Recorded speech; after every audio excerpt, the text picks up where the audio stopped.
آزادی کا نام کفر ہے. آزادی آدمی کو کافر بناتی ہے. پابندی انسان کو ولی بناتی ہے, اللہ کا دوست بناتی ہے, اولیاء اللہ بناتی ہے, غوث و قطب بناتی ہے, اس اللہ کا مقرب اور پیارا اور لاڈلا اور خدا کا محبوب بناتی ہے. پابندی سے اس کے درجات بلند ہوتے ہیں, آزادی سے وہ گرتا چلا جاتا ہے. آزادی کوئی پابندی نہیں ہے. تو مسلمان تو پابندی کو کہتے ہیں. وہ پابند ہے اللہ کا, وہ پابند ہے رسول اللہ کا. وہ حکم پر چلے گا, وہ حکم نہیں چھوڑ سکتا. جان جاتی ہو تو بلا سے جائے. یہ جان تو جانے ہی والی ہے, رہنے والی نہیں ہے. لاکھ حفاظت کرو رہے گی نہیں, جائے گی. یہ جانے والی جان کو کہاں تک بچاؤ گے؟ ہاں, اللہ کا حکم وہ چھوڑنے کے لیے نہیں ہے, وہ پورا کیا جائے گا. کسی کے سر پر ایٹم بم پھٹ جائے یہ کوئی ڈر کی بات نہیں ہے. کیا ہوگا؟ زیادہ سے زیادہ مر جائے گا, جنت میں جائے گا. تو برا کیا ہوا؟ ہاں, خدا کا حکم توڑ دے یہ اس سے بری بات, یہ جہنم میں چلا جائے گا. خدا کی لعنت تو پھٹکار پڑے گی, خدا کی مار پڑے گی, خدا ناراض ہو جائیں گے. خدا کا حکم توڑنا ایٹم بم کے سر پر پھٹنے سے زیادہ برا ہے. آسمان ٹوٹ کے سر پہ گر جائے کوئی بری بات نہیں ہے, زیادہ سے زیادہ مر جائے گا, جنت میں جائے گا. خدا کا حکم توڑ دیا یہ آسمان کے ٹوٹنے سے زیادہ خطرناک ہے, یہ دوزخ میں جائے گا. خدا کی مار پڑے گی, خدا کی لعنت پڑے گی, خدا ناراض ہو جائیں گے. اس سے وہ زیادہ سخت ہے. مومن مسلمان خدا کا حکم نہیں توڑا کرتا. وہ رسول اللہ صلی اللہ علیہ وسلم کی سنت کے خلاف قدم نہیں اٹھاتا.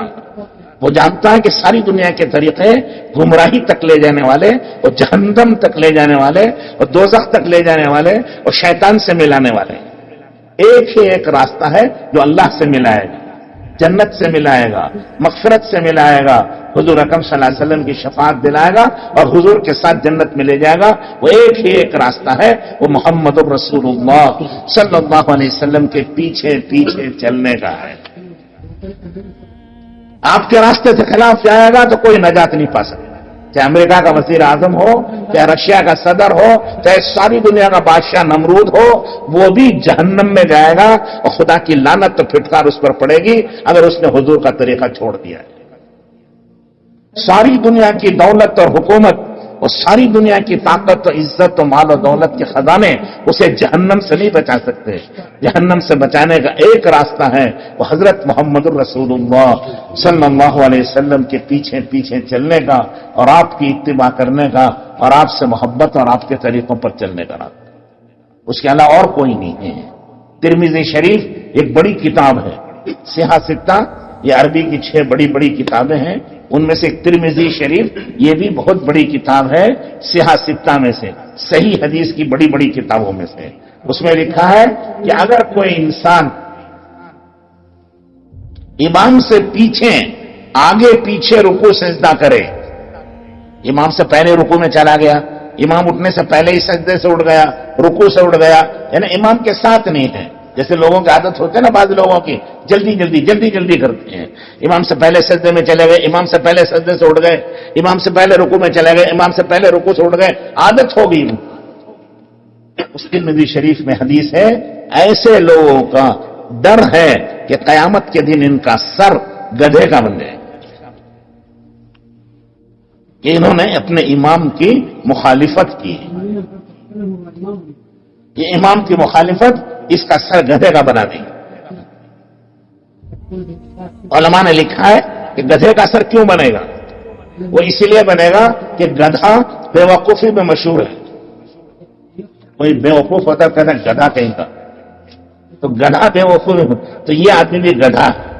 خود ہی اپنے گھر سے آیا, وضو کیا اور نیت باندھی اس امام کے پیچھے میں نماز پڑھ, تابع امام کی, اللہ اکبر, اور تابع امام کے خود ہی نیت باندھ رہا ہے اور خود ہی امام کے خلاف کر رہا ہے. بیوقوف ہے کیا نہیں ہے؟ ارے تم کو کس نے بلایا یہاں؟ تم خود آئے اور تم نے خود نیت کی کہ میں تابع ہو کر پڑھتا ہوں, پیچھے پڑھتا ہوں, اور پھر امام سے آگے آگے بھاگ رہے ہوں. یہ کیا جہالت ہے؟ تو یہ ہمارے امام 10 منٹ کے امام ہیں. ہمارا جیسا آدمی ہے 10 منٹ کا, یہ جو ہمارا امام بنا ہے. اور حضرت محمد الرسول اللہ صلی اللہ علیہ وسلم وہ ہماری زندگی کے امام ہیں. وہ صرف نماز کے امام نہیں ہیں، پوری زندگی کے امام ہیں، ایک ایک لمحے اور ایک ایک منٹ کے امام ہیں. ہمارے جیسے 10 منٹ کے امام کی مخالفت سے اس کا سر گدھے کا بن جائے گا، تو حضرت محمد رسول اللہ صلی اللہ علیہ وسلم جو ہماری زندگی کے امام ہیں ان کے خلاف چلیں گے تو اس کا سر کیا بنے گا؟ اس سے بڑا بیوقوف کون ہے دنیا میں؟ تو یہ 24 گھنٹے حضرت رسول اللہ صلی اللہ علیہ وسلم کی سنت کے ساتھ اور شریعت کے ساتھ چلیں گی، نماز بھی اور زندگی بھی. جیسے فرمایا صلو کما رأیتمونی اصلی، ایسی نماز پڑھو جیسے میں پڑھتا ہوں، مجھے پڑھتا ہوا دیکھتے ہوں. تو ایک تو یہ ظاہر ہے کہ آپ کیسے کھڑے ہوتے تھے، ہاتھ کیسے باندھتے تھے، رکوع کیسے کرتے تھے، سجدہ کیسے کرتے تھے، یہ اس کی ظاہری شکل ہے. ایک اس کا باطن ہے، آپ کے دل و دماغ کی کیفیت کیا ہوتی تھی. آپ صلی اللہ علیہ وسلم نماز پڑھتے تھے، بخاری شریف کی حدیث ہے، آپ کا سینہ ابلتا تھا جیسے ہانڈی ابلتی ہے.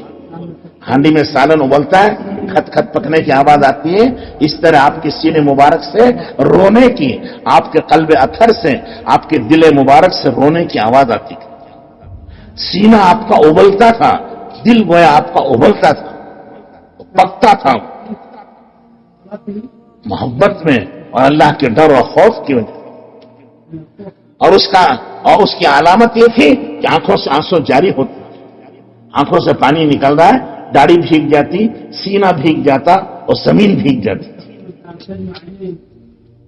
زمین 2-4 قطروں سے نہیں بھیگتی، 2-4 گلاس پانی ڈالو گے تب بھیگے گی.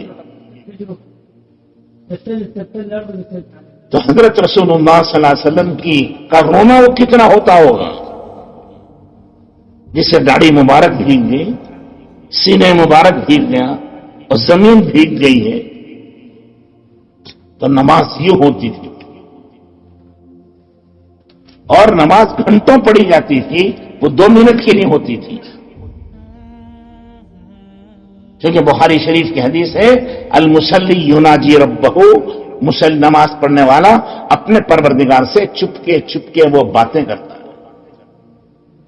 اللہ سے بات کرنے میں جو لذت ہے، جو چاشنی ہے، جو مزہ ہے، خدا کی قسم نہ دنیا کی کسی نعمت میں ہے، نہ جنت کی کسی نعمت میں ہے. اسی لیے حضور اکرم صلی اللہ علیہ وسلم پوری رات کھڑے ہیں، نماز پڑھ رہے ہیں. حکم نہیں ہے. صحابہ ہیں، حضرت عثمان رضی اللہ تعالیٰ عنہ عشاء کے بعد نیت باندھتے، پوری رات نماز پڑھتے اور ایک رات میں پورا قرآن شریف پڑھ لیتے.